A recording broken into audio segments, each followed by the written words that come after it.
What's up everybody, Matt Maran here for another My Week With video. So this week I've been driving the 2025 Nissan Armada, and this is the Platinum Reserve trim that I'm in here. The top version of this has all the options, including the Pro Pilot Assist 2.1, which I'll be testing out on camera here on the windy highways of southwestern Pennsylvania here in a little bit. But as far as my overall impressions on the 2025 Armada, I already covered all of that in my review just a couple of months ago, so I will link that video at the end of this one if you want to hear all the specs, all of my initial impressions and thoughts, and overview of the interior and all that. Just as a quick cliff notes, I was very impressed with it though. I really liked it. I love the fact that it comes in at a nice discount compared to all of its other competitors, and so that's huge. And the fact that there's several $1,000s in savings of this, you know, compared to the competitors, makes this an easy choice if you are looking for the best value in this segment, even if it isn't necessarily the best in every way in this segment. But now, as far as, you know, my thoughts after living with this vehicle for a week, overall, you know, I am still really impressed with it, and you know, it has, you know, been really nice. I mean, having this punchy twin turbocharged V6 engine, you know, that has more power than most of its competitors, was certainly a nice thing to have. I also love the ride. It is a super soft ride that is really luxury levels of ride quality here, and I do think that, you know, many of the other competitors do have a little bit of a stiffer ride. Obviously the air suspension is only for this, you know, top trim. I think some of the upper trims still have it as well, but you know, it's something you got to pay, you know, a good bit of money for one of the upper Armadas to get. But if you do want that luxurious ride, I mean, it doesn't disappoint. Now I will say that, you know, this feels a little wallowy, and the handling I think isn't as good as some of the other competitors still, especially now with the windier roads around here where I live. But you know, it still is completely fine for a vehicle like this, and you know, no one's going to really complain about the handling in something like this, so totally fine, and I'll move on. But I also really enjoyed this sound system. This clip stereo, getting to spend a whole week listening to all my favorite music with this stereo was really great. It is a very, very impressive stereo. The only thing I'll say that it's missing is it's missing kind of, you know, some of the gimmicks of having a 3D surround sound kind of experience. It's just a really clear, crisp stereo, and that's great. But you know, whenever you get into some of the other competitors, they do have, you know, some 3D effects you can apply sometimes, and that is, you know, a little bit more immersion if you are into that component of it. But you know, I still think this is one of the best stereos in this segment as well, and you get it on most trims of the Armada too, which is great compared to all the other, you know, competitors, which make you go up to some top trim in order to get the top stereo. So really love that, and especially again if you're on the lower end of the spectrum as far as, you know, the price and grade walk for this vehicle. If you're going for a lower trim, you know, you're going to get a top-notch stereo, you're going to get top-notch powertrain. You know, you get a lot of things, and that's why again those lower trims I think are the best value. Once you get up to this one's over $86,000, especially including this $3,000 option for the Pro Pilot Assist 2.1, which I'll talk more about in a minute. But you know, it starts to get a little pricier, but it still does, you know, pretty much undercut most of the other competitors, you know, still in that you know, arena as well. But like I said, the whole review video will have all my in-depth thoughts on how it compares to the competition. I won't go through all that again. Now, as far as some downsides here, I did observe several downsides during my week that I didn't love. Nothing that would be considered a deal breaker in my opinion, but some stuff that I didn't love. And I will also put a disclaimer that this is a pre-production vehicle still, so this is not representative potentially of the final quality and the way everything will be in a production vehicle. But having said that, talking about, you know, the stereo was a really nice experience, but unfortunately the Apple CarPlay did freeze a couple of times.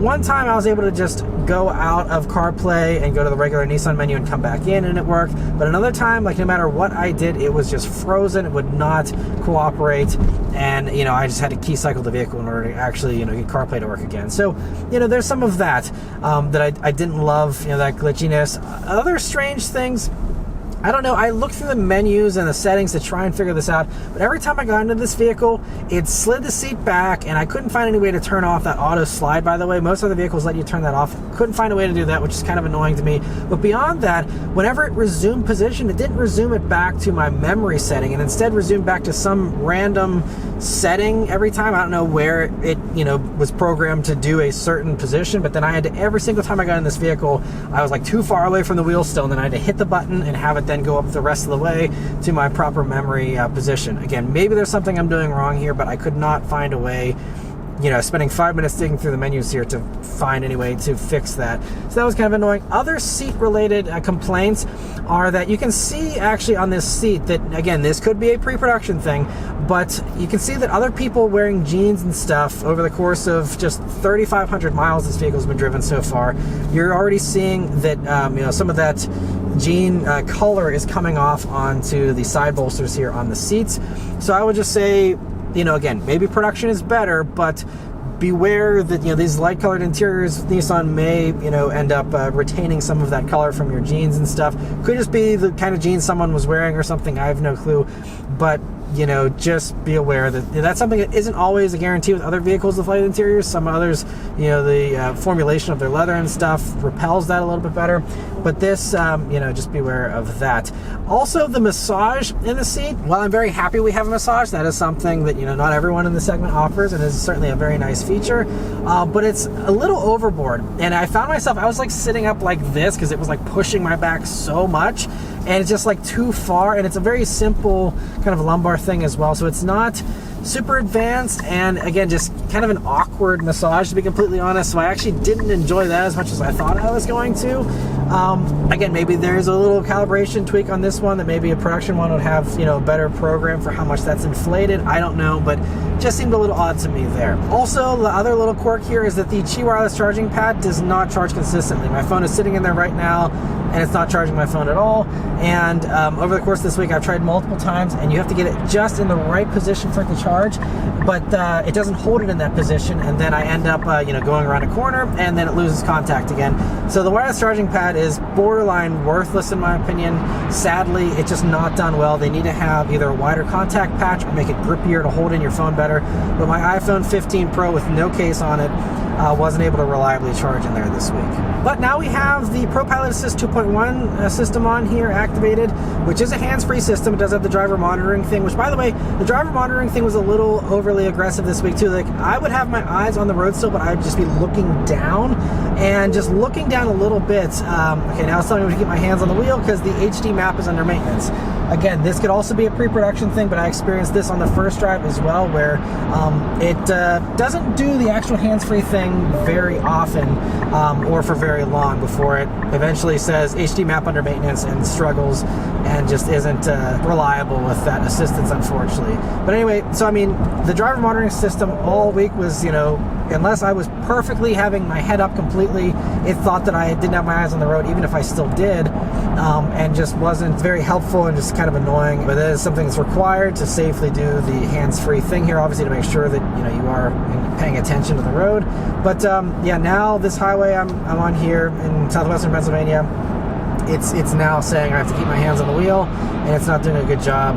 I mean, it's fine as far as the lane keep assist. It's about the same as any other vehicle, but whenever, again, Ford's Expedition with Blue Cruise does reliable hands-free driving, and Chevy's Tahoe and Suburban do reliable hands-free driving with Super Cruise, this segment is just really stacked as far as some of the best systems in the automotive industry are present in this segment and the competitors. And the fact that this one, I'm still having to sit here with my hands on the wheel. Again, truly a first world problem of the highest order.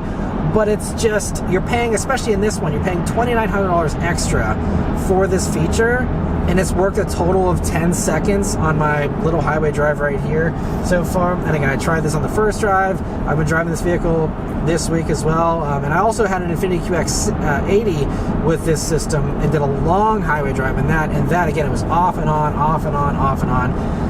So I don't think it's pre-production. I don't think it's, a quirk of this vehicle or the road that I'm on. It's just that no matter what highway I'm on, no matter which of these vehicles with ProPilot Assist 2.1 I'm in, all of them struggle to do reliable hands-off driving. So I certainly wouldn't pay $2,900 extra for this. If you have a huge discount on one of these on the dealer lot and they're throwing it in, kind of not charging you for that option or something, then okay. But I don't think it's worth paying for until they get this reliable and they are much, much better at this assistance here. So that is a little bit of a disappointment, but otherwise out here on the highway, it has been a really nice cruiser, and I've been pretty happy with just again the daily livability. It's nice and quiet in here, smooth ride, very refined, and you know, it's all good for that, but just don't get excited about the hands-free thing. There were two little driving complaints I did have, though. The first is the transmission. The 9-speed automatic is a little slow to downshift sometimes. It's not the biggest deal, but there were, you know, times where I was waiting a beat or two and be like, come on, aha, there it is, and then it explodes with the acceleration.